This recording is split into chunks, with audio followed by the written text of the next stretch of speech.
स्त्रीरोग वंध्यत्व आणि हा मधुमेह याचा काही असा जवळचा काही संबंध आहे का? इन्शुलिन डिलिव्हरी सिस्टम म्हणजे काय बरं?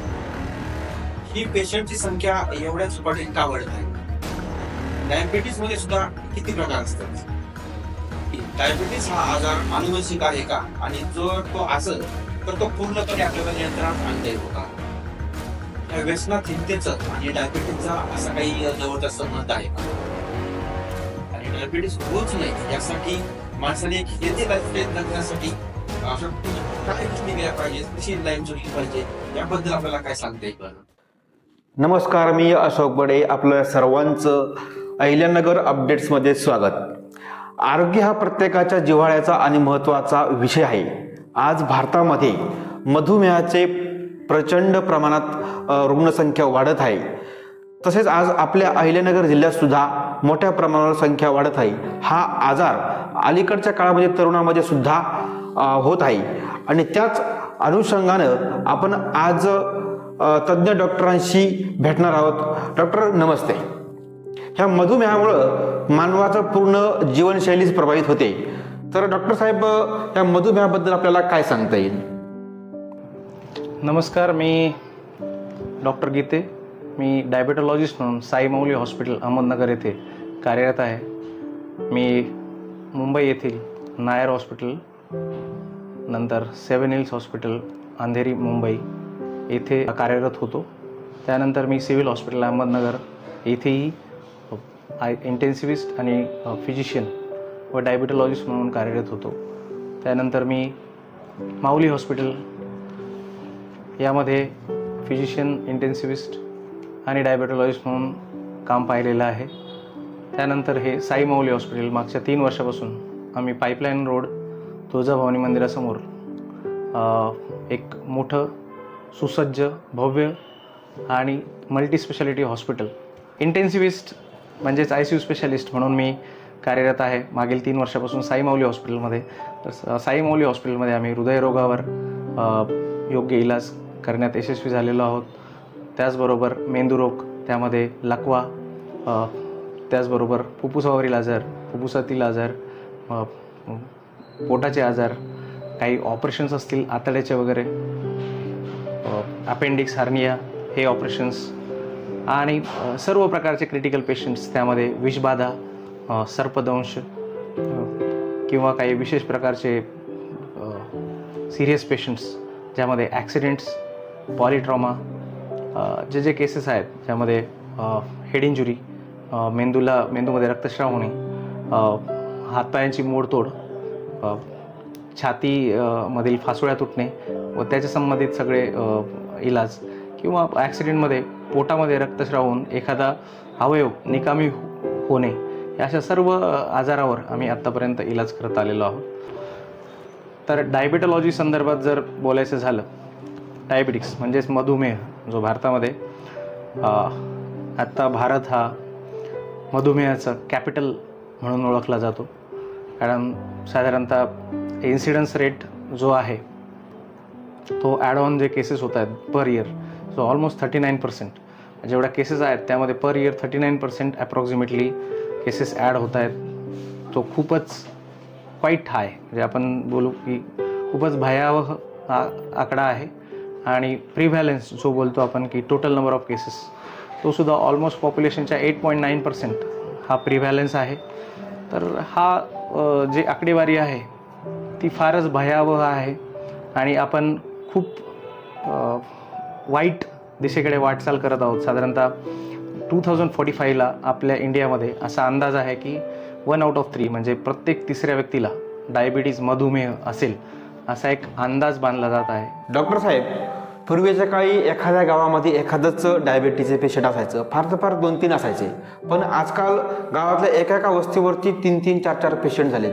ही पेशंटची संख्या एवढ्या झपाट्याने का वाढत आहे बरं? डायबिटीज, मधुमेह, त्यात कारण जर आपण पाहायला गेलो तर बेसिकली त्यात आपण म्हणू शकतो की सगळ्यात महत्त्वाची गोष्ट जर आपण विचार केला याबाबत तर जीवनशैली जो ताण आहे प्रत्येक व्यक्तीला, आणि दुसरी गोष्ट म्हणजे वजन वाढणे, त्यामध्ये मेटाबॉलिक सिंड्रोम, ओबेसिटी ह्या खूप साऱ्या गोष्टी आहेत ना, कोलेस्ट्रॉल किंवा ट्रायग्लिसराइड्स ह्या गोष्टी वाढलेल्या असतात.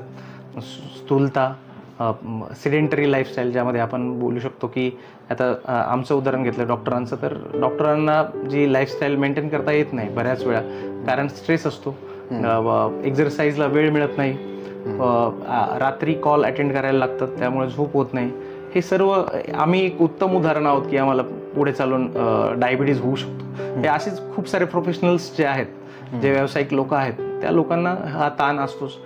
शहरी भागातील माणसामध्ये डायबिटीजचं प्रमाण जास्त आहे आणि ग्रामीण भागामधील माणसामध्ये डायबिटीजचं प्रमाण कमी आहे. यामध्ये किती सत्यता आहे? बरोबर, हे 100% बरोबर आहे की शहरी भागामध्ये याचं प्रमाण जास्त आहे. याचं कारण असं आहे की लाईफस्टाईल शहरी भागामध्ये लोकांची लाईफस्टाईल खराब आहे. त्यात फूड क्वालिटी जी शहरामध्ये मिळते ती कॉम्प्रोमाइज असते. केमिकल्स जास्त वापरलेले असतात. पिकाला जास्त उत्पन्न मिळावं म्हणून जे पदार्थ वापरले जातात, रसायनं वापरले जातात, ते फारच हार्मफुल असतात. त्याच्या विरुद्ध गावाकडे, ग्रामीण भागामध्ये जी शेतकरी स्वतःच्या घरी ज्या गोष्टी वापरायच्या असतात त्यामध्ये थोडंसं कमी फवारणी किंवा सेंद्रिय पद्धतीने भाजीपाला असतो, तोच जो शहरामध्ये येतो तो थोडा आपण म्हणू शकतो की त्याच्यावर रसायनाचा जास्त वापर केलेला असतो. त्यामुळं तो एक वन ऑफ द रिझन आहे की जे आत्ताची फूड क्वालिटी आहे ती खूपच कॉम्प्रोमाइज्ड आहे. सामान्यपणे डायबिटीज झाल्याच्या नंतर डायबिटीजमध्ये सुद्धा अनेक प्रकार असतात. तर डायबिटीजमध्ये किती प्रकार असतात? डायबिटीजमध्ये प्रकार जर बोलायला गेलं तर टाईप 2 डायबिटीज जो असतो, जो आपण कॉमनली आढळतो, जवळपास 95% लोकांना हा टाईप 2 डायबिटीज असतो. जो साधारणतः डायबिटीजबद्दल डिस्कस करतो तो टाईप 2 डायबिटीज असतो, ज्यामध्ये वजन वाढणे किंवा व्यायाम न करणे, स्थूलता, ओबेसिटी, मेटाबॉलिक सिंड्रोम, PCOD, फिमेल्समध्ये वजन वाढण्याचं, थायरॉइड, ह्या जे संबंधित या आणि तत्सम संबंधित जे आजार आहेत, तशा आजारांमधून, ब्लड प्रेशर, तशा आजारांमधून डायबिटीजचा त्याचे संबंध आपण जर बोलू, पॉझिटिव्ह एजंट नाही बोलता येणार पण रिस्क फॅक्टर जो म्हणू शकतो, तर हे सगळे रिस्क फॅक्टर आहेत. आणि नाशिक, कोल्हापूर भागात म्हणण्यापेक्षा कोणत्या इंडस्ट्रियलायझेशन झोन्स जे आहेत तिथं जास्त प्रमाणात आढळतं. याचं कारण आहे की फूड क्वालिटी, सेडेंटरी लाईफस्टाईल आणि सगळ्यात महत्त्वाची गोष्ट म्हणजे stressful life. Stress is one of the biggest factor असं म्हणता येईल, असं मला वाटतं. आणि टाईप्स जे बोलाल त्यात टाईप 2 डायबिटीज, त्यामध्ये जो साधारणतः 40+ मेल्स, प्रिडॉमिनेंटली फिमेल्स पण असतात पण फिमेल थोडे लेट प्रेझेंट होतात, तर 50+ युजली, पण त्याला असं काही एज राहिलं नाही स्पेसिफिक, पण हे जनरली कॅटेगराईज केलं जातं, जनरली असं डिफाईन केलं जातं बुक्समध्ये. 40+ मेल्स आणि 50+ फिमेल्समध्ये कॉमनली टाईप 2 डायबिटीज आढळतो. टाईप 1 डायबिटीज हा थोडा अनकॉमन आहे. त्यामध्ये इन्सुलिन सिक्रेटच होत नाही. टाईप 2 मध्ये इन्सुलिन सिक्रेट होत असतं. टाईप 1 मध्ये ज्या बीटा सेल्स असतात, ज्याच्यापासून ज्या पॅन्क्रियाजमध्ये आपल्या स्वादुपिंडामध्ये बीटा सेल्स असतात, त्या बीटा सेल्स पूर्णपणे डॅमेज झालेल्या असतात, त्यामुळे इन्सुलिन तयार होत नाही, त्यामुळे आपल्याला बाहेरून इन्सुलिन घ्यावं लागतं. तसं टाईप 2 मध्ये पण इन्सुलिन घ्यावं लागतं, पण खूप लेट घ्यायला लागतं. साधारणतः 10 वर्षाचा डायबिटीज किंवा 15 वर्षाचा डायबिटीज झाल्यानंतर पेशंटला इन्सुलिनची गरज पडते, कंट्रोल जर नसेल तर. टाईप 1.5 डायबिटीज किंवा लाडा, जो लेटंट ऑटोइम्युन डायबिटीज इन अडल्ट जो आपण बोलतो, त्याबद्दल बेसिकली असं आहे की हा थोडा कन्फ्युजिंग टाईप आहे. यामध्ये बेसिकली पेशंटला सुरुवातीला मेडिकल टॅबलेट्स म्हणजे ओरल हायपोग्लायसेमिक एजंट्स जे बोलतो आपण OH, त्याच्यावर पेशंट मॅनेज होतो. त्यानंतर 2 to 3 years, after 2 to 3 years, 2 ते 3 वर्षानंतर पेशंटला इन्सुलिन लागायला लागतं. याचं कारण आहे की अगेन पेशंटमध्ये insulin deficiency secondary to beta cell dysfunction किंवा बीटा सेल्स फंक्शनल राहत नाहीत, त्यामुळं latent autoimmune diabetes in adults याला 1.5 टाईप 1.5 डायबिटीज म्हणून पण ओळखलं जातं. यामध्ये बेसिकली आपल्याला पेशंट नंतर इन्सुलिनवर शिफ्ट करायला लागतो. पुढचा प्रश्न तोच आहे की डायबिटीज हा आजार अनुवंशिक आहे का, आणि जर तो असेल तर तो पूर्णपणे आपल्याला नियंत्रणात आणता येतो का? डायबिटीजमध्ये काही अर्थाने अनुवंशिकता असते असं म्हणता येईल. याचं कारण असं आहे की टाईप 2 डायबिटीज सुद्धा काही प्रमाणात हा फॅमिलीमध्ये रन होतो, आणि त्याचबरोबर एक जेनेटिक व्हेरियंट, ज्यात जेनेटिक म्युटेशन्स असतात. त्यामध्ये मॅच्युरिटी ऑनसेट यंग डायबिटीज जो आहे मॉडी जो बोलतो आपण, त्यामध्ये 14 सब टाईप्स आहेत. त्यामध्ये type 3 is a very common in which HNF1 mutation असतं. तर जवळपास त्या जेनेटिक डायबिटीजमध्ये 54% प्रिव्हॅलन्स हा टाईप 3 मोडी जो आहे त्याचा आहे. तर मोडीमध्ये पण तुम्हाला 14 सब टाईप दिसतात. त्याचबरोबर डायबिटीजमध्ये आणखी न्यूनेटल डायबिटीज वगैरे असू शकतं. त्याचबरोबर diabetes in pregnancy is one of the most recently recognized topic and most important in pregnant female because the diabetes incidence in the pregnancy have been increased recent times. म्हणजे हे तुम्ही आता जे बोललात की हे प्रेग्नन्सीमध्ये डायबिटीजचे प्रमाण का वाढायला लागलेत बरं अलीकडच्या काळामध्ये? बेसिकली ह्या सगळ्या गोष्टीला सेम रिझन आहे, लाईफस्टाईलमध्ये सगळ्याच गोष्टी येतात. ओबेसिटी, सिडेंटरी लाईफस्टाईल ज्यामध्ये व्यायाम न करणं आणि डाएट, ह्या सगळ्या most common factor with stress. Diabetes हा सुरुवातीच्या टप्प्यावर आहे, हे ओळखण्यासाठी काही लक्षणं असतील, ते असे कोणती लक्षणं आहेत? बरोबर. डायबिटीजमध्ये बेसिकली ऑस्मोटिक सिम्पटम्स येतात, primarily osmotic symptoms. Osmotic symptoms म्हणजे हा एक 3 सिम्पटम्सचा ग्रुप आहे. त्यामध्ये polyphagia, polydipsia, polyuria. Most commonly notice symptom is polyuria. Polyuria म्हणजे खूप सारे लघवीला जाणं. तर पॉलियुरिया कसं, पॉलियुरिया मीन्स वॉट? अनेक वेळा. हा, पॉलियुरिया किती वेळा लघवीला जाणं, म्हणजे त्याला पण डेफिनेशन आहे. पॉलियुरिया म्हणजे more than 2 times in night sleep time. साधारणतः जर पेशंट 10 वाजता झोपत असेल आणि 5 वाजता उठत असेल, 7 hours ऑफ स्लीपमध्ये जर पेशंट 2 वेळा उठत असेल तर इट्स अ अनकॉमन थिंग. 2 किंवा 2 पेक्षा जास्त it's uncommon. 1 to 2 is normal. 2 we can say border line. 2 to 3, 2 and above is a abnormal thing.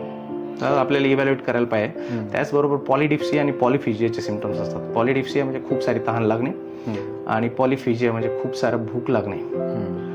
तर ह्या सगळी भूक लागल्याने असं वजन वगैरे वाढतं का? पुन्हा भूक लागल्याने वजन वाढतं, परत आणखी इन्सुलिन रेझिस्टन्स वाढतो. ह्या सगळ्या गोष्टी प्रॉब्लेमॅटिक चालू होतात. हा जो काही डायबिटीज आजार आहे हा साधारणतः कोणत्या एज ग्रुपमध्ये जास्त आढळून येतो, याबद्दल तुमचं निरीक्षण कसं आहे? साधारणतः 50च्या पुढं आढळतो. पण आता रिसेंट टाइम्स, मागच्या 5 ते 10 वर्षात ह्याला काहीही वयोमर्यादा राहिली नाही. माझ्याकडे 23 वर्ष, 35 वर्ष आणि 23 वर्ष, साधारणतः 23 वर्ष 35 वर्षाचे टाईप 2 डायबिटीज आढळत आहेत. म्हणजे टाईप 1 हा कमी वयातच आढळतो, साधारणतः लेस दॅन 25 इयर्समध्ये टाईप 1 आढळतो. बट टाईप 2 जो आजार वयोवृद्ध लोकांमध्ये साधारणतः 50च्या पुढे आढळत होता, तो आता 35-25 मध्ये पण आढळायला लागलाय. हे खूप वरिसम आहे, म्हणजे खूप काळजी करण्यासारखी गोष्ट आहे. तर ह्याकडे प्रामुख्याने लक्ष देणं गरजेचं आहे. डायबिटीज हा आजार नियंत्रणात आणता येतो पण पूर्णपणे बरा करता येत नाही, असं काही याच्यामध्ये आहे का? डेफिनेटली हे एकदम तुम्ही योग्य प्रश्न विचारला. जे रिव्हर्सल ऑफ डायबिटीज जे बोलतात, जेवढं मला ज्ञान आहे त्यानुसार रिव्हर्सल ऑफ डायबिटीज. पण नगर जिल्ह्यातले बऱ्यापैकी पेशंट तुमच्याकडे यायला लागलेत, असा रिझल्ट बाहेर आम्हाला दिसतोय. नाही, ठीक आहे सर, थँक्यू त्याबद्दल. पण मी जे सांगतोय की बेसिकली तुमचं डायबिटीजचं जे बेसिक आहे त्यामध्ये reversal of diabetes he term मला चुकीची वाटते. आणि कोणत्याही सायंटिफिक जर्नलमध्ये रिव्हर्सल ऑफ डायबिटीज म्हणजे स्टँडर्ड जर्नल्स असतात, इंटरनॅशनल जर्नल्स, त्यामध्ये कुठेही तुम्हाला रिव्हर्सल ऑफ डायबिटीज असं कुठेही मेन्शन केलेलं नाहीये. रिमिशन ऑफ डायबिटीज ह्या गोष्टी मेन्शन केलेल्या आहेत. रिमिशन म्हणजे कंट्रोल होणे, आजार कंट्रोल होणे, आजार निघून जाणे, नाही जाणे. म्हणजे बेसिकली जर कोणी क्लेम करत असेल रिव्हर्सल ऑफ डायबिटीज, तर त्या व्यक्तीला परत डायबिटीज व्हायला नाही पाहिजे. म्हणजे रिव्हर्सल ऑफ, फॉर एक्झाम्पल, एखादा पेशंट आहे, तो त्या डॉक्टरांनी सांगितलं, क्लेम केलं की रिव्हर्सल ऑफ, त्या पेशंटला तुम्ही 25 ग्रॅम साखर खायला द्या, ते शुगर वाढायला नाही पाहिजे, पण वाढते, म्हणजेच रिव्हर्सल नाहीये. रिमिशन आपण डेफिनेटली अचीव करू शकतो बाय लाईफस्टाईल मॉडिफिकेशन. म्हणजे एक उदाहरण सांगायचं म्हटलं तर माझा एक x military man, ex serviceman patient होता. त्याला मी आल्यानंतर माझ्याकडे पहिल्यांदा डायग्नोज झाला, तर त्याला मी 4 टॅबलेट दिल्या, कारण ते शुगर फारच 400 होती. 3 ते 4 टॅबलेट दिल्या होत्या. तर तो त्या पर्सनचा क्वेश्चन होता की मला डायबिटीज पूर्णपणे कंट्रोल करायचं आहे, मला टॅबलेट घ्यायच्या नाही आहेत, तर मला काय करायला लागेल? म्हटलं 1 टॅबलेट कमी करायला तुम्हाला साधारणतः 3 किलोमीटर चालायला लागेल. तो व्यक्ती आजच्या घडीला साधारणतः 12 ते 15 किलोमीटर चालतो. दररोज सकाळी 7-8 किलोमीटर, संध्याकाळी 7-8 किलोमीटर, त्या व्यक्तीला आता एकही टॅबलेट चालू नाही आहे. तो व्यक्ती माझ्याकडे दर महिन्याला चेकअप करायला येतो.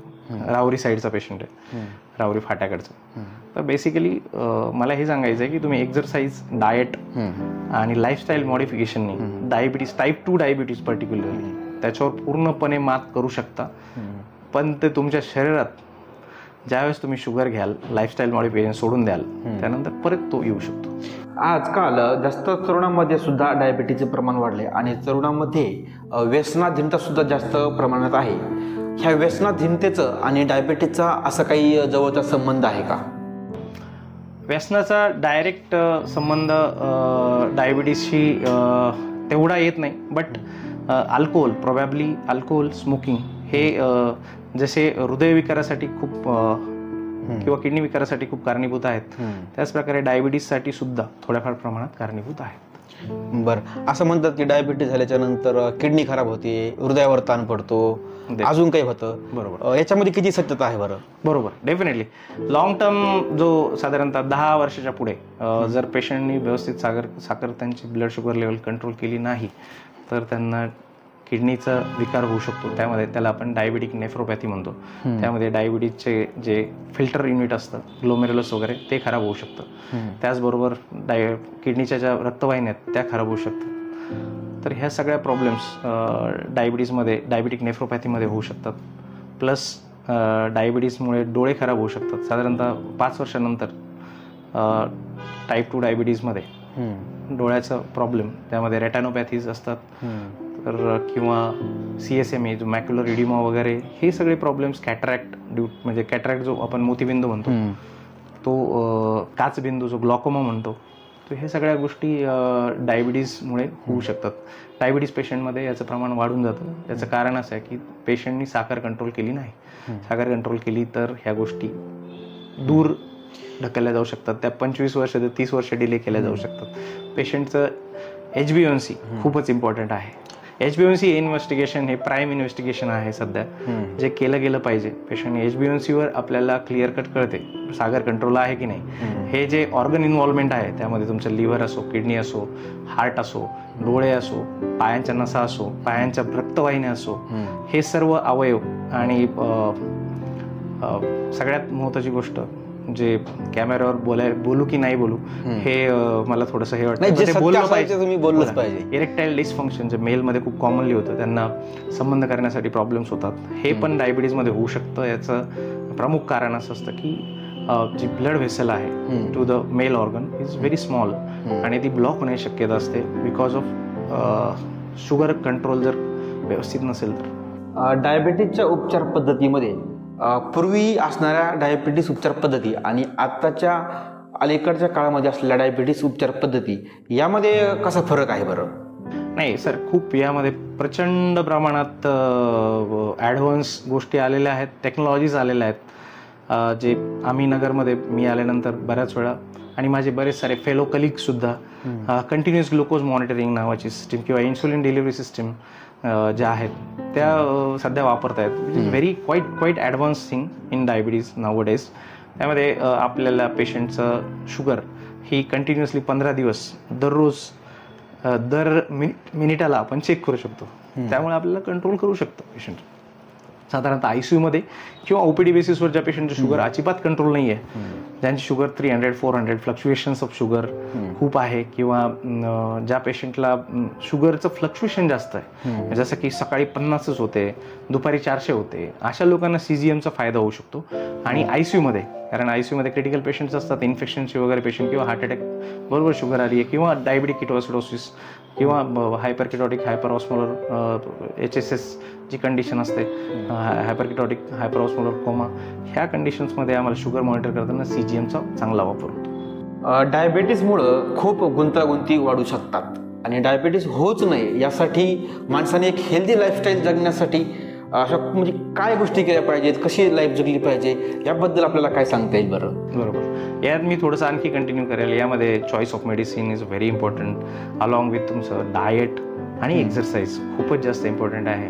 अर्ली ठीक आहे, type 2 diabetes is most common presentation आणि most common presenting patients in the OPD. तर आम्ही टाईप 2 वर जास्त बोलूयात आपण. या टाईप 2 मध्ये बेसिकली काय आहे, तुम्ही वेट लॉस करणं, तुमचं बाकीचे एक्झरसाईज करणं आणि तुमचं स्ट्रेस कमीत कमी करणं, ह्या गोष्टीवर खूप जास्त लक्ष देण्याची गरज आहे. यामध्ये चॉईस ऑफ मेडिसिन याला मी महत्त्व देतो. याचं कारण असं आहे की जर एखादा व्यक्ती तुमच्याकडे 35 एजला डायबिटिक म्हणून आला आहे, तर तो बेसिकली आपल्याला त्याचं आपली जी लाईफ एक्सपेक्टन्सी आहे इंडियाची ती 73 आहे, पण साधारणतः आपण एक 85 to 90 पर्यंत पेशंट जगला पाहिजे हे टार्गेट केलं पाहिजे फ्रॉम 35 एज. बरोबर. तर बेसिकली ह्या पेशंटची शुगर कंट्रोल होणं खूप गरजेचं आहे. असं नाही की 70 वर्षाच्या पेशंटची शुगर कंट्रोल होणं गरजेचं नाहीये, बट 35 एजमध्ये ज्याला डायबिटीज झालाय त्याची शुगर स्ट्रिक्ट कंट्रोल असणं, त्याचं HbA1c लेस दॅन 5.5 5.6 असणं खूप गरजेचं आहे. कारण त्या पेशंटला आणखी 40 to 45 इयर्स जगायचं आहे या पृथ्वीवर. तर त्यासाठी त्याला चॉईस ऑफ मेडिसिन आणि choice of SOS choice of insulin is a very important thing. कारण चॉईस ऑफ इन्सुलिनवर किंवा चॉईस ऑफ मेडिसिनवर त्याची लाईफ तेवढी प्रॉलॉंग होणार आहे. त्याची किडनी खराब नाही झाली पाहिजे, त्याचे डोळे खराब नाही झाले पाहिजे, त्याच्या पायाच्या नसा किंवा त्याच्या पायाच्या रक्तवाहिन्या खराब नाही झाल्या पाहिजे. कॉम्प्रोमाइज लाईफ जर झाली त्याची तर इट्स व्हेरी डिफिकल्ट. डायबिटिक फूट जो कॉम्प्लिकेशन होतं डायबिटीजमध्ये विच इज क्वाईट डिझास्टर्स. म्हणजे डायबिटिक फूट हे कॉम्प्लिकेशन म्हणजे पायाला डायबिटीजमुळे झालेले प्रॉब्लेम्स, ह्या गोष्टीमुळे पेशंटचे जीव गेलेले आम्ही पाहिलेले. कारण डायबिटिक फूट जो आहे तो बऱ्याच वेळा व्हॅस्क्युलोपॅथीज डायबिटीजच्या ज्यामुळे व्हेसल्स रक्तवाहिन्या ज्या खराब होतात त्यामुळे होतो. कारण रक्त सप्लाय पायाचा कॉम्प्रोमाइज होतो. रक्त सप्लाय कॉम्प्रोमाइज झाल्यामुळे तिकडे इन्फेक्शन झालं तर ते लवकर क्लिअर होत नाही. जर रक्त सप्लाय चांगला असेल तर इन्फेक्शन क्लिअर होईल, पण रक्त सप्लाय चांगला नसतो. प्लस तिथल्या नर्व्स पण खराब झालेल्या असतात, ज्या नसा बोलतो आपण, त्यामुळे पेन सेन्सेशन पण होत नाही. त्यामुळे पेशंटला लवकर जखम खराब झाली ते पण कळत नाही. त्यामुळे सगळे ट्रॉपिक अल्सर्स वगैरे जे आपण बोलतो त्या सगळ्या गोष्टी होऊन ते पेशंट खूप खराब होऊ शकतं. आणि रक्त सप्लाय चांगला नाही, नसा खराब झालेल्या आहेत, त्यामुळे तिथलं ते सगळं जखम खराब होत जाऊन ते पहिल्यांदा बोट काढणे, नंतर पाय काढणे अँकल पासून, नंतर हे वर जाऊन पेशंट आणखी सिरियस होऊ शकतो. त्यामुळे डायबिटिक फूट या गोष्टीवर प्रचंड लक्ष देण्याची गरज आहे. त्यात पण भरपूर ॲडव्हान्स ट्रीटमेंट आलेल्या आहेत. त्यामध्ये त्या नसा ब्लड वेसल्स ह्या डायलेट करण्याचे मेडिसिन्स किंवा तिथला रक्तपुरवठा वाढवण्याचे मेडिसिन्स हे योग्य वेळी चालू करणं आणि योग्य त्याचं निदान होणं खूप गरजेचं आहे, काळाची गरज आहे. डायबिटिक फूट हा आजार आपल्या भारतात सगळ्यात जास्त निग्लेक्ट केला जाणारा आजार आहे. डायबिटिक फूट आणि डायबिटीज ह्या पूर्ण वेगवेगळे आजार आहेत. ह्याला ठीक आहे, डायबिटीज शुगर कंट्रोल करणं डेफिनेटली इम्पॉर्टंट आहे, पण त्याचबरोबर diabetic foot management is a very important thing, very important aspect. त्याची लक्षणं काय असतात साधारणतः? बेसिकली पेशंटला थोडीशी जखम होते. हा बघा डॉक्टर, म्हणजे काही पेशंट आम्ही सुद्धा असे पाहिलेत की त्यांची जी जखम आहे ती 4-5 दिवसामध्ये एकदम एक्सपांड होते आणि एकदम लगेच कमी पण होते. असं का होतं बरं? हे बेसिकली असं तर होतच होतं, बट बऱ्याच वेळा डायबिटिक हे तुम्ही जो सिनारिओ सांगितला तो पण कॉमन सिनारिओ आहे, पण याच्यापेक्षा कॉमन सिनारिओ असा आहे की पेशंटला डायबिटीज असतो, माहीत असतं, ट्रीटमेंट व्यवस्थित घेत नसतो, त्याचं शुगर कंट्रोल व्यवस्थित नसतं. तर मग त्या सिनारिओमध्ये कसं होतं की पेशंटचे शुगर कंट्रोल नसल्यामुळे त्याला छोटीशी जखम होते, एकदम छोटीशी, काहीतरी थोडंसं लागतं, ट्रिव्हियल ट्रॉमा आपण जो म्हणतो साधासा, त्याला कुठेतरी काहीतरी छोटंसं खडा लागतो वगैरे, एवढं छोटा ट्रॉमा असतो आणि त्यामुळे त्याला छोटीशी जखम ती वाढत जाऊन सागर कंट्रोल नसल्यामुळे त्याचं HbA1c 10, 11, 14, 15, 17, 18 किती असतं आणि त्यामुळे त्याची ती जखम प्रचंड खराब होते आणि तो ह्या लेवलला आमच्याकडे येतो की तिथलं बोन सुद्धा खराब झालेलं असतं. असे खूप सारे पेशंट आहेत. सर्जिकल मॅनेजमेंट माझा भाऊ doctor Ganesh Gite MS ortho from Sion hospital, eminent surgeon in RCT, he operates all those patients आणि ते बऱ्यापैकी खराब वुंड असतात. हे जे माझं ऑब्झर्वेशन आहे. डायबिटिक फूट हा आजार लवकरात लवकर त्याच्याकडे लक्ष देणं आणि योग्य पद्धतीने ट्रीटमेंट घेणं हे गरजेचं असतं आणि लोकांचा ऍक्सेप्टन्स नाही आहे सगळ्यात महत्त्वाचं. तुम्हाला आमच्याकडे जर 100 पेशंट आले डायबिटिक फूटचे, तर त्यातले 50 पेशंट डिनाय करतात की आम्ही सर्जरी करणार नाही आणि 30 लोक 2 महिन्यानंतर येतात, सर आता करा सर्जरी. कारण सुरुवातीला इनिशियली ऍक्सेप्टन्स नसतो त्यांचा. त्याचं कारण असं आहे की माझं बोट काढताय ह्या गोष्टीला ती ऍक्सेप्ट करत नाहीत. म्हणजे आमच्याकडे अल्टरनेट पेशंट सर्जरीला डिनाय करतो आणि आम्हाला जे आहे क्लिअर कट ते सांगणं गरजेचं आहे. डायबिटीजमध्ये पेशंट आपल्याकडे ट्रीटमेंट घ्यावं यासाठी त्यांना खोटं बोलून बिलकुल चालत नाही. पेशंटला क्लिअर कट ऍडवाइस देणं, डायबिटिक फूट पर्टिक्युलरली आणि डायबिटीज ओव्हरऑल. मी बऱ्याच वेळा माझ्या OPD पेशंटला, डायबिटीजच्या पेशंटला सांगतो की तुम्हाला जर ट्रीटमेंट घ्यायची असेल, मी जे पथ्य सांगतो ते जर पाळणार नसाल तर माझ्या OPDत येऊ नका, तुम्ही दुसरा डॉक्टर बघा. याचं कारण माझी फार OPD नाही आहे, मी नवीन आहे, 3च वर्ष झालीत मला, पण स्टील मी हे सांगतो. याचं कारण पेशंटचा फायदा होणं गरजेचं आहे. बरोबर आहे. मला पैसे मिळण्यापेक्षा पेशंटचा फायदा होणं गरजेचं आहे. तर त्या सगळ्या गोष्टी बेसिकली माझा एम आहे आणि माझा मोठं आहे की नगरमध्ये चांगली ऑलरेडी माझे खूप कलिग्स खूप छान ट्रीटमेंट प्रोटोकॉल्स यूज करत आहेत. स्टील आपल्याला आणखी पुढे जाऊन काही करता येईल का याचा मी प्रयत्न करतो. आणि डायबिटीजमध्ये आणि डायबिटिक फूड केअरमध्ये मला स्वतः फार इंटरेस्ट आहे. माझ्या फॅमिलीमध्ये डायबिटीज रन करतं, म्हणजे माझ्या फॅमिलीमध्ये डायबिटीजचे जीन्स आहेत. ह्या गोष्टीबद्दल मला थोडंसं इमोशनल पण आस्पेक्ट आहे माझा. त्यामुळेच मी यात माझं नॉलेज जेवढं वाढवता येईल, जेवढ्या इंटरनॅशनल जर्नल्स वेगवेगळ्या कंट्रीजमध्ये काय ट्रीटमेंट प्रोटोकॉल्स, EDA जे अमेरिकन डायबिटिक असोसिएशन, त्या लोकांचे काय गाईडलाईन्स आहेत, त्या लोकांचे काय प्रोटोकॉल्स आहेत, ती लोक कशी ट्रीटमेंट करतात, ती लोक किती ॲडव्हान्स स्टेजमध्ये गेलेली आहेत ट्रीटमेंटच्या बाबतीत, ह्या सगळ्या गोष्टींचा मी अभ्यास आणि डाएटवर, डायबिटिक डाएट ह्या गोष्टीवर मी प्रचंड अभ्यास करत राहतो. हां, आता सध्या मार्केटमध्ये सुद्धा काही लोकांना शुगरमुळे काही वस्तू खाता येत नाहीत. पण मार्केटमध्ये अशा काही वस्तू आहेत की शुगर फ्री बिस्किट आहे, शुगर फ्री टॅबलेट आहेत, शुगर फ्री काही धान्य पण आहे.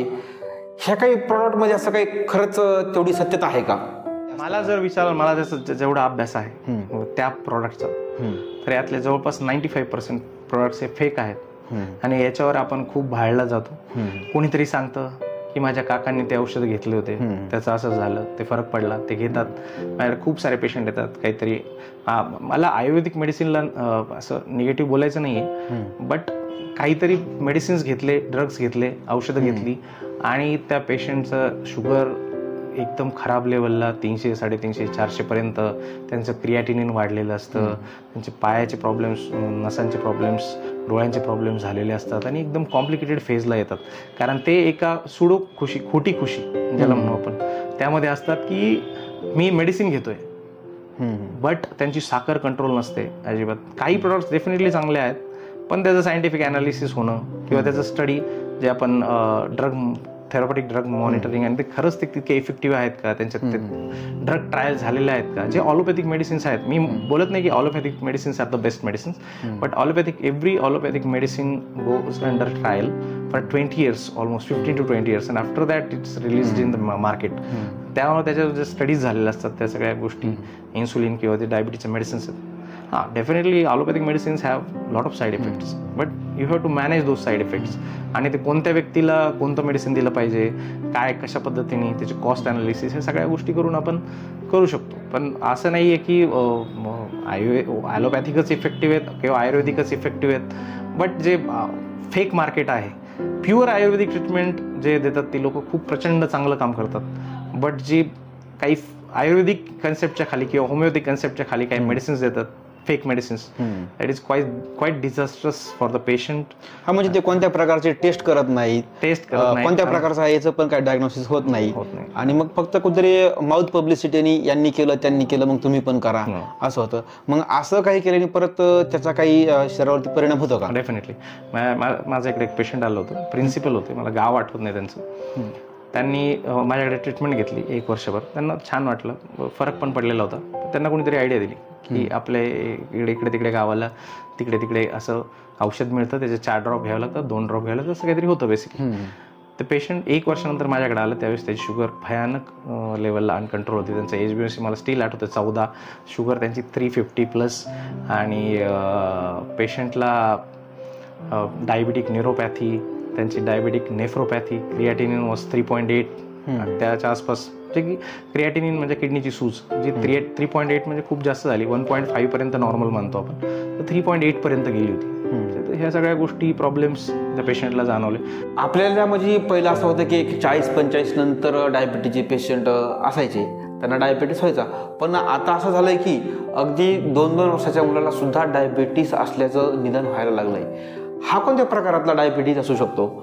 अर्ली एजमध्ये डायबिटीज होतो, तो टाईप 1 डायबिटीज आहे. त्यामध्ये जे इन्सुलिन आपल्या बॉडीमध्ये तयार होतं ते बीटा सेल्स ऑफ पॅन्क्रियास, म्हणजे आपले जे स्वादुपिंड आहे त्यामध्ये बीटा सेल्स असतात, त्यामध्ये तिथून ते इन्सुलिन सिक्रेट होतं. तर बेसिकली ह्या बीटा सेल्सच्या अगेन्स्ट, त्याच्या विरोध आपल्या शरीरामध्ये ऑटोइम्युन अँटीबॉडीज तयार होतात, ज्या त्या बीटा सेल्सला खाऊन टाकतात, त्याचं फंक्शन करू देत नाहीत, त्यामुळे इन्सुलिन सिक्रेट होत नाही. सध्या अलीकडच्या काळामध्ये अनेक पेशंटला इन्शुलिन बाहेरून घ्यावं लागतं.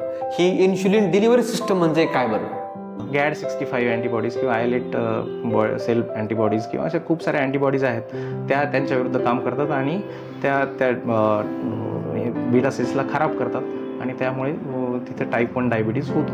टाईप 1 डायबिटीजमध्ये इन्सुलिनची रिक्वायरमेंट राहते. त्या लोकांना आयुष्यभर इन्सुलिनची गरज पडते. साधारणतः एज ग्रुप आपण पर्टिक्युलर डिफाईन करायचं म्हटलं लेस दॅन 25 मध्ये थिन इंडिव्हिज्युअल्स असतात. त्यामध्ये होऊ शकतो फ्रॉम 1 year टू 25 years ह्या लोकांमध्ये हे साधारणतः आढळू शकतं. त्या लोकांना डाएट मॉडिफिकेशन, अन्नपदार्थातील बदल, खाण्यापिण्यामध्ये गोड पदार्थ टाळणे, कार्बोहायड्रेट टाळणे आणि सगळ्यात महत्त्वाचं म्हणजे लाईफस्टाईल मॉडिफिकेशन आणि इन्सुलिन वेळच्या वेळी घेणे. माझ्याकडे टाईप 1 डायबिटीजचे पण साधारणतः एक 20-25 पेशंट आहेत जे रेग्युलर फॉलोअप करतात. बेसिकली मला हे सांगायचं आहे की टाईप 1 डायबिटीज थोडा डिफिकल्ट आहे मॅनेज करणं, कारण एकतर एज कमी असतं पेशंटचं. पेशंट डाएटबद्दल थोडंसं त्यांच्या घरच्यांना तेवढी माहिती नसते आणि जरी घरच्यांना माहिती असेल ते मुलं ॲक्सेप्ट करत नाहीत. त्यांना भूक लागते, मध्ये मध्ये भूक लागते तर ते काहीही खातात, चिडचिड करतात. हे सगळ्या गोष्टी खूप सारे प्रॉब्लेम्स असतात टाईप 1 मॅनेज करताना. पण ते सगळ्यांना पॅरेंट एज्युकेशन आणि फॅमिली एज्युकेशन, सर्व फॅमिलीला एज्युकेट करून टाईप 1 डायबिटीज चांगल्या प्रकारे मॅनेज केला जाऊ शकतो. डायबिटीस हा जास्त पुरुषामध्ये आहे का जास्त स्त्रियामध्ये आहे? जास्त. बरोबर आहे, चांगला प्रश्न विचारला तुम्ही. त्यामध्ये बेसिकली मला असं म्हणता येईल की पुरुषांमध्ये थोडंसं प्रमाण जास्त आहे आणि अर्ली एज डायग्नोसिस पुरुष जास्त आढळतात ओपीडीमध्ये. आणि तुम्ही सायंटिफिक डाटा अनालिसिसमध्ये जरी केले तर पुरुषाचा प्रिव्हॅलन्स थोडासा जास्त आहे. आणि अर्ली एज ऑफ ऑनसेट जे म्हणू आपण की लवकर निदान जास्त पुरुषांमध्ये होतं, महिलांमध्ये थोडंसं लेट. ॲव्हरेज एज जर बोलाल तुम्ही तर मेल्समध्ये 50 आणि फिमेल्समध्ये 60, म्हणजे 50च्या आसपास जास्त मेल्सला होतो, 60च्या आसपास फिमेल्सला होतो हे बोलता येईल. आणि त्याला रिस्क फॅक्टर जर बोलायला गेलं तर थोडं males are have a lifestyle of like a stressful lifestyle and they are tend to have obesity, sedentary lifestyle. ह्या सगळ्या गोष्टी मेल्समध्ये जास्त कॉमनली आढळतात. हा डॉक्टर, ही सगळी माहिती सगळे श्रोते ऐकतायत, पण डायबिटीज आहे किंवा नाही याचं काही निदान होण्यासाठी काही टेस्ट असतील ना, तर त्या टेस्ट कोणत्या आहेत? बरोबर, डायबिटीज इन्व्हेस्टिगेशनसाठी बेसिकली डायबिटीजमध्ये आपण त्यांची फास्टिंग म्हणजे उपाशीपोटी साखर, जेवणानंतरची 2 तासानंतरची साखर किंवा ओरल ग्लुकोज टॉलरन्स टेस्ट म्हणून असते. त्यामध्ये आपण पेशंटला काही अमाऊंट ऑफ 75 mg ग्लुकोज देतो आणि त्यानंतर 1 आवरली शुगर मोजतो. ह्या वेगवेगळ्या प्रकारच्या टेस्ट आहेत. त्यामध्ये HbA1c इज मोस्ट इम्पॉर्टंट आणि मला असं वाटतं की आत्ताच्या युगातली, आत्ताच्या जनरेशनमधली सगळ्यात ॲडव्हान्स्ड आणि best test to monitor diabetes and sugar control of the diabetic patient जर असेल तर HbA1c आहे. HbA1c बरोबरच फ्रुक्टोसामाइन टेस्ट एक आहे. फ्रुक्टोसामाइन टेस्ट साधारणतः आपल्याला 3 ते 4 आठवड्याचं, साधारणतः 3 आठवड्याचं कंट्रोल लक्षात येतं आणि HbA1c मध्ये साधारणतः मागच्या 2.5 ते 3 महिन्याचं कंट्रोल लक्षात येतं. तर HbA1c ही टेस्ट ही कॉमनली केली जावी असा माझा मानस आहे. साधारणतः 400 to 600 रुपीज साधारणतः या टेस्टला लागतं. मोस्ट ऑफ द हॉस्पिटलमध्ये 400 to 600 रुपीज या टेस्टचे घेतले जातात. आणि जे फास्टिंग ग्लुकोज आहे, फास्टिंग आणि पोस्टपॅन्डल याचे 50 to 100 रुपीज घेतले जातात. साधारणतः ह्या खूप कमी कॉस्टच्या ट्रीटमेंट आहेत, कमी कॉस्टच्या टेस्ट आहेत. तर तुम्ही ह्या टेस्ट करणं खूप काळाची गरज आहे आणि तुम्हाला जर अशी लक्षणं जाणवत असतील डायबिटीजची तर ह्या टेस्ट करून घेणं फार गरजेचं आहे.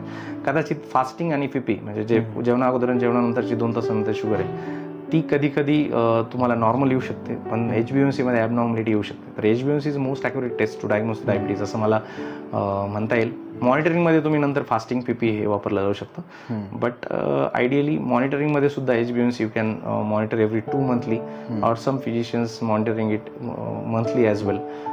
हे सगळ्या गोष्टी आहेत. HbA1c आणि फास्टिंग PP हे कॉमनली यूज टेस्ट आहे. आता काही पेशंट असं बोलतात की फक्त बाहेरची आपण जी शुगर खातो त्यामुळेच हा डायबिटीस होतो आणि आपण जे काही नैसर्गिक गोड फळं असतील, ऊस असेल, असं खाल्ल्याने वाढत नाही, असं काही आहे का त्याच्यामध्ये? मला हे तुम्ही जी कन्सेप्ट विचारता याच्याबद्दल मला सांगावंसं वाटतं की हा डायबिटीस हा साखरेचा आजार नाही आहे. डायबिटीस हा इन्सुलिनचा आजार आहे. बरोबर. डायबिटीस हा बिलकुल साखरेचा आजार नाही. म्हणजे तुम्ही जर एखाद्या व्यक्तीने आयुष्यभर दररोज 25 ग्रॅम और 30 ग्रॅम और can say 50 gram of sugar जरी खाल्ली तरी कदाचित त्याला म्हातारा होईपर्यंत 80 वर्षाचं होईपर्यंत साखर होऊ शकत नाही. असं होऊ शकतं बिकॉज ऑफ हिज लाईफस्टाईल और जेनेटिक मेकअप. बट कदाचित एखाद्याला गोडही आवडत नसतं, तो गोड खातही नसतो, पण तरी त्याला डायबिटीज होतं. याचं कारण असं आहे की पेशंट हा डायबिटीज हा आजार हा इन्सुलिनचा आहे. इन्सुलिन साखरेचा नाही, इन्सुलिनचा आहे. इन्सुलिन रेझिस्टन्स और इन्सुलिन इनएडिक्वेसी आपण म्हणू. इन्सुलिन नसणं किंवा इन्सुलिन काम न करणं. आपल्या शरीरात इन्सुलिन काम करत नाही किंवा इन्सुलिन अवेलेबलच नाही, हा आहे आजार. साखर ही कंट्रोल केली जाते इन्सुलिनने. जर आपल्या शरीरात इन्सुलिन नसेल तर साखर कंट्रोल होणार नाही. बेसिकली इन्सुलिन नसणं किंवा काम न करणं, त्यामुळे साखर वाढते. लहान मुलांना जंक फूड खूप आवडतात आणि ते आपल्या आई वडिलांजवळ कोणाजवळ हट्ट करतात, पण आपण त्यांना बऱ्याच वेळेस सांगतो की पदार्थ खायचे नाहीत, तरी पण ते मुलं खातात. ह्या जंक फूड पदार्थ खाल्ल्यानं डायबिटीस होण्याची शक्यता काही जास्त असते का? याबद्दल काय सांगता येईल? बरोबर, डेफिनेटली जंक फूडमुळे ओबेसिटी आणि ओबेसिटीमुळे डायबिटीस हे डेफिनेटली हे जे आपण जे सर्कल किंवा विशियस सायकल बोलू शकतो, junk food, obesity, metabolic syndrome, cholesterol issues, ट्रायग्लिसराइड issues आणि डायबिटीस, हे एक कॉमन सर्कल आपण बोलू शकतो. तर श्रोते हो, हे होते डॉक्टर संतोष गीते सरांनी अत्यंत खूप म्हणजे वेळात वेळ काढून आपल्यासाठी ही खूप बहुमोल अशी माहिती दिली आणि या माहितीचा आपल्याला नक्कीच फायदा होणार आहे. कारण की हा मधुमेह आजारचा अख्खी जीवनशैली प्रभावित करतो. आपण डॉक्टरांकडून जी माहिती ऐकली त्या माहितीमुळे आपल्याला खूप म्हणजे नॉलेज भेटलंय, माहिती भेटली आणि आपण ही माहिती सुद्धा इतरांना 100% सांगणार यात सुद्धा मला खात्री आहे. डॉक्टर, आपण सुद्धा खूप चांगल्या प्रकारे माहिती दिली आणि कमीत कमी वेळामध्ये माहिती दिली, त्याबद्दल आपण सुद्धा धन्यवाद.